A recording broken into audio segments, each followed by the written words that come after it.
नमस्कार, अनसुनी आवाज में आपका स्वागत है और मैं इस समय मौजूद हूं NH 74 गदरपुर बाईपास। जी हां, कल इस गदरपुर बाईपास पर दो बड़ी घटनाएं घटी। पहली ये कि गदरपुर के क्षेत्रीय विधायक अरविंद पांडे ने बाईपास को जवरिया खुलवा दिया और दूसरी ये कि 2 घंटे के बाद तकरीबन 1.5-2 घंटे के भीतर ही भीतर एक हादसा हुआ जिसमें युवक की जान चली गई। कहने को सामान्य सी घटना है, हादसे होते रहते हैं और हादसे कभी बताकर नहीं आते, ये सभी का मानना है, लेकिन प्रत्येक हादसे और प्रत्येक घटना के पीछे कुछ कारक जरूर होते हैं। इसलिए आज के इस लाइव एपिसोड में उन तमाम सारे सवालातों पर बात करनी जरूरी है जो दिनेशपुर की जनता अरविंद पांडे से जानना चाहती है।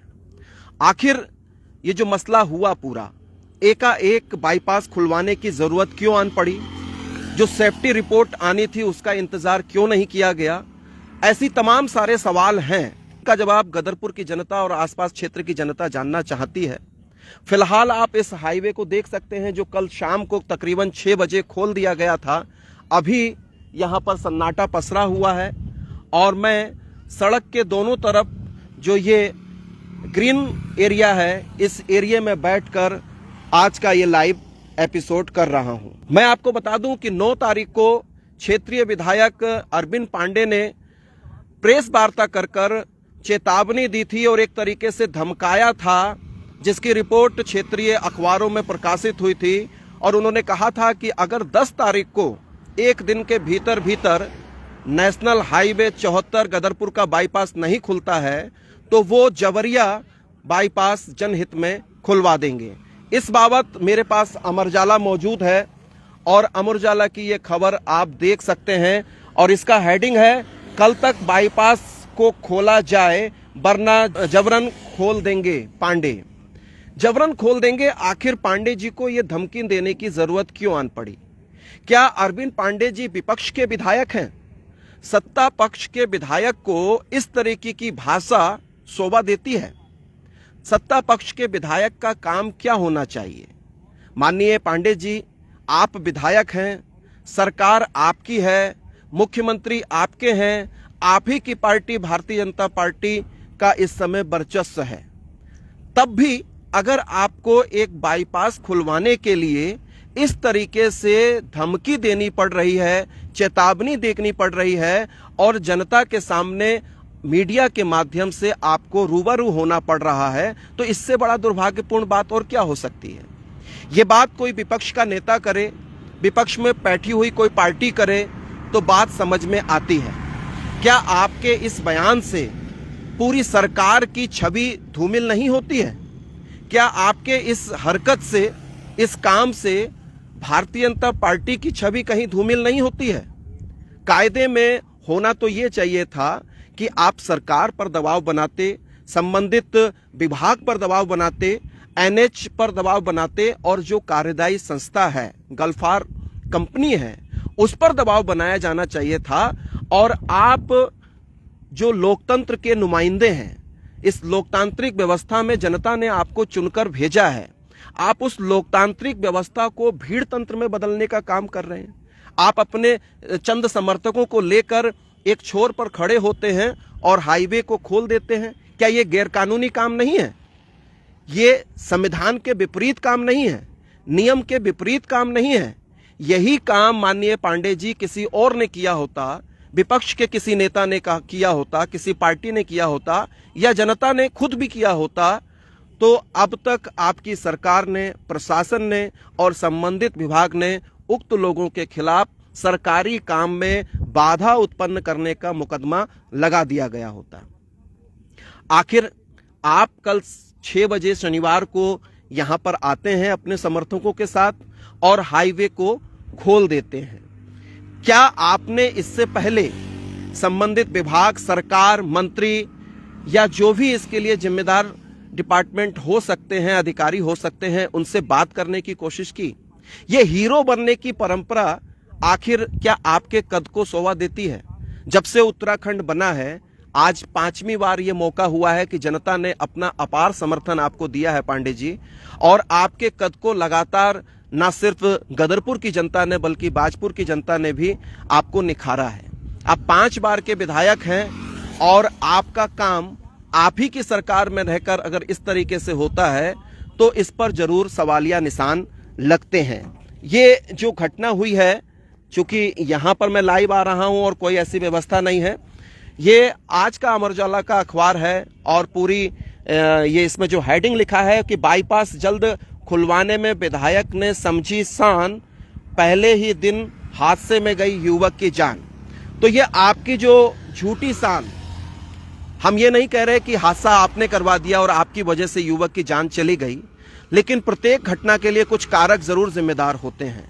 आपको सोचना पड़ेगा। और ये सिर्फ एक जान का मसला नहीं है।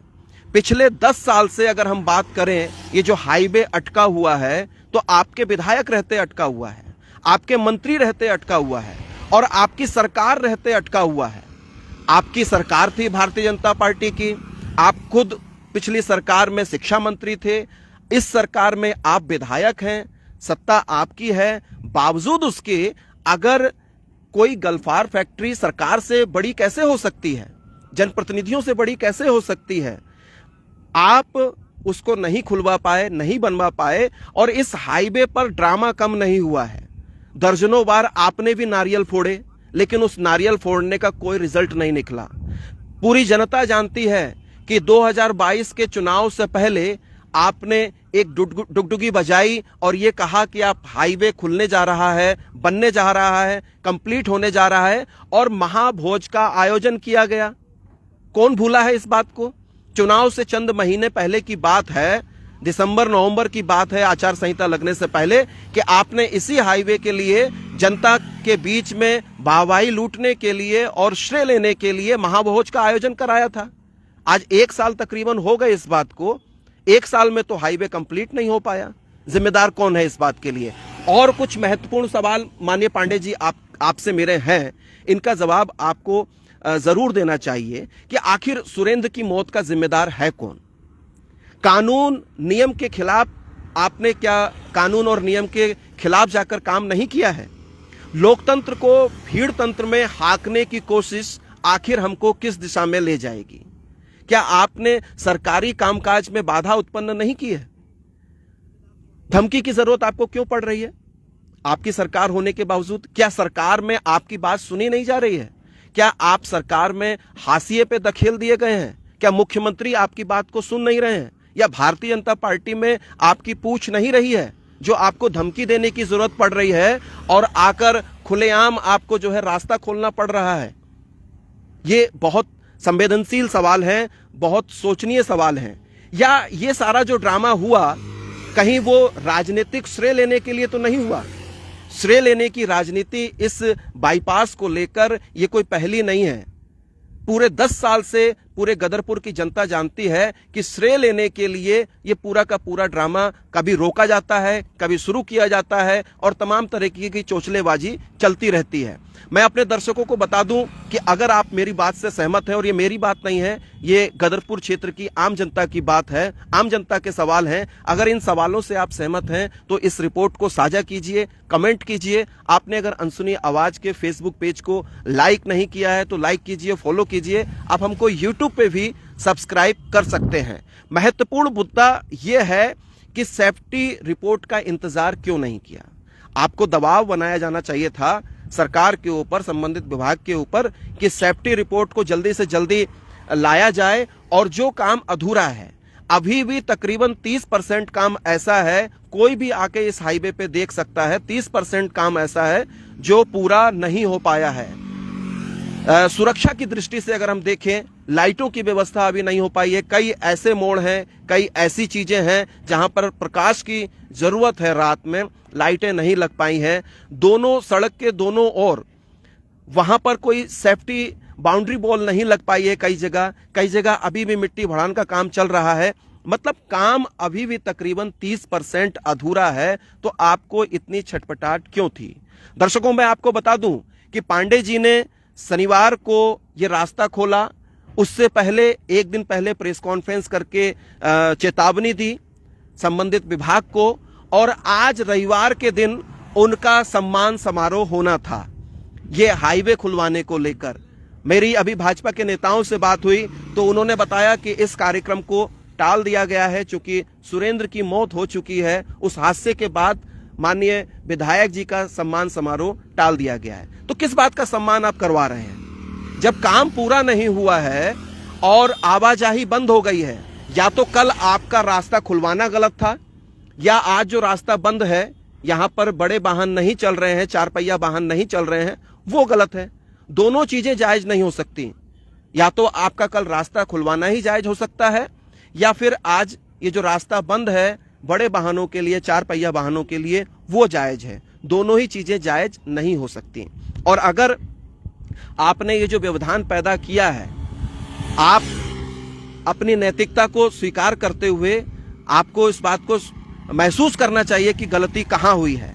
मैं अपने दर्शकों को बता दूं कि आज जो अमर उजाला में स्टेटमेंट छपा है पांडे जी का, वो स्टेटमेंट भी बहुत दुर्भाग्यपूर्ण है। एक तरीके से वो कह रहे हैं कि कार्यदायी संस्था अब तक हुई दुर्घटनाओं में जान गंवाने वाले लोगों की मौत की जिम्मेदारी ले तो मैं हर जिम्मेदारी लेने को तैयार हूं।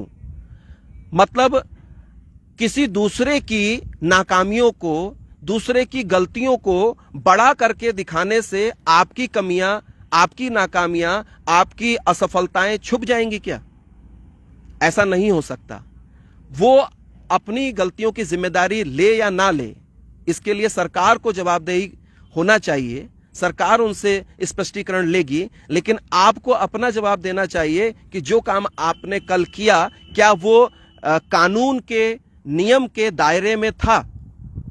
और जो आप बयान दे रहे हैं कि अगर कार्यदायी संस्था जो पिछले 10 साल में मौतें हुई हैं गदरपुर के भीतर, उसकी जिम्मेदारी अगर वो लेती है, तो कल की जो सुरेंद्र की मौत हुई है, दर्दनाक मौत हुई है, उसकी जिम्मेदारी आप ले सकते हैं। इससे बड़ा दुर्भाग्यपूर्ण स्टेटमेंट बयान और क्या हो सकता है?